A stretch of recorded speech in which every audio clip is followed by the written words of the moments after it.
never slow up, no I don't take shit. I got no love for the fakeness. If you wanna play tough and wanna hate this, I'll always show up.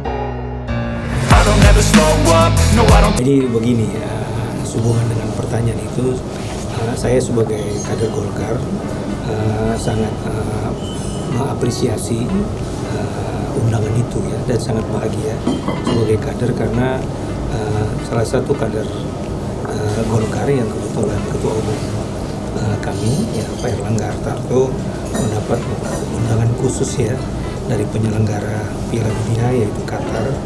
Ini membuktikan bahwasannya pengakuan internasional terhadap Erlangga sudah dimiliki.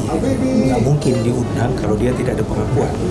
Baik pengakuan secara pribadi, saya yakin juga pengakuan dia sebagai salah satu ketua partai yang ada di Indonesia. Sehingga karena dianggap karena sudah ada pengakuan, kemudian juga beliau seorang tokoh ya, menjadi sesuatu yang menarik dan menjadi sesuatu yang punya daya panggil pelaksanaan Piala Dunia ini untuk menghadirkan atau mengundang Pak Erlangga untuk menonton di ajang sepak bola dunia. Jadi menurut saya orang luar saja mengakui beliau. Seharusnya kita kalau lebih bijak atau lebih fair menilainya, bahwasanya ada kader putra Indonesia yang sudah diakui. Ya, mudah-mudahan juga pengakuan ini juga berbanding lurus dengan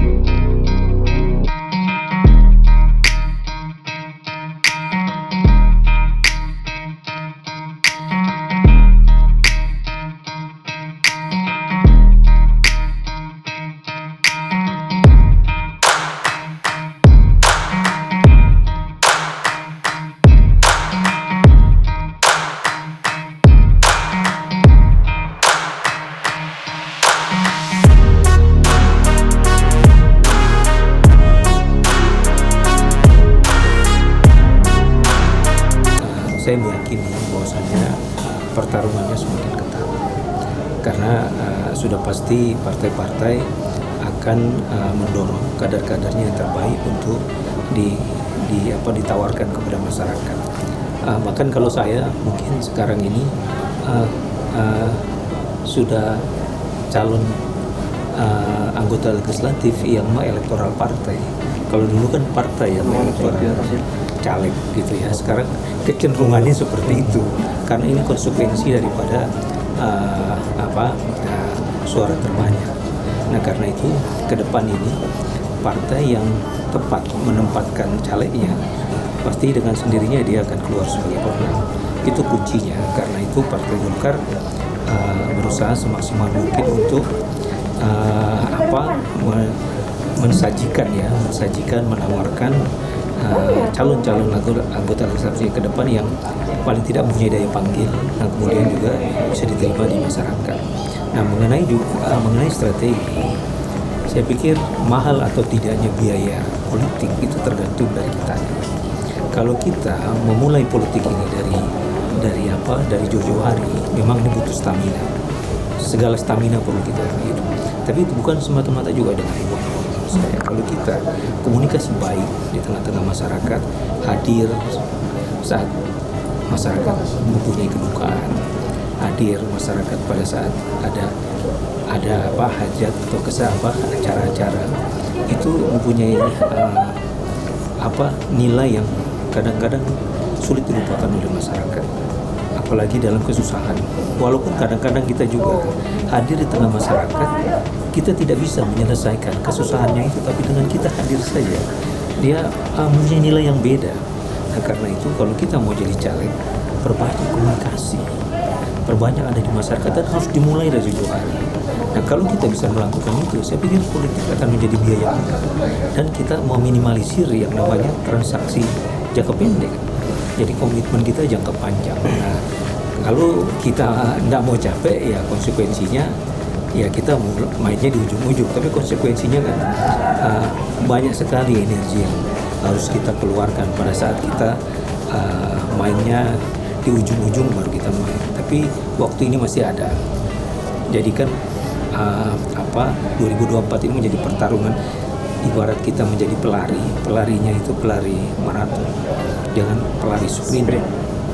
Nah, kalau pelari maraton kan dia harus hitung staminanya, kecepatannya, itu kita harus hitung, terus kita harus gerak kita ini juga harus kita compare dengan kompetitor kita gitu. Tapi kita usahakan kompetitor kita bertarung dengan calon-calon yang dari luar partai. Tapi juga tidak bisa dihindari, kita juga akan bertarung dengan calon-calon caleg yang juga dari internal, karena ini konsekuensi dari sebuah sistem gitu. Tinggal mana yang paling banyak kuat bekerja di lapangan, insya Allah saya yakin dia akan menjadi pemenang, karena saya yakini yang namanya ikhtiar, yang namanya hasil tidak bisa lepas dari ikhtiar. Yang paling banyak berikhtiar, insya Allah dia akan mendapatkan hasil yang maksimal. Dulu saya melakukan, terus terang saja, setiap ada orang meninggal,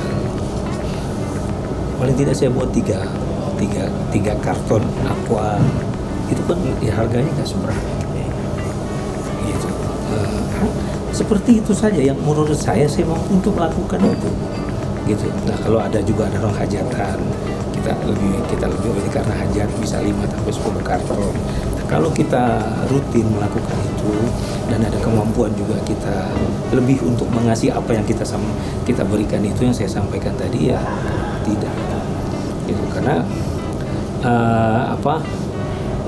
segala sesuatu itu ya kembali lagi kepada kita, dimana jangan juga kita melakukan sesuatu yang di luar kemampuan kita. Jangan sampai kita sudah jadi caleg tidak jadi, akhirnya jadi masalah. Tapi sebagai seorang petarung harus bertarung dulu sampai habis. Tapi harus bertarung sampai habis. Setelah itu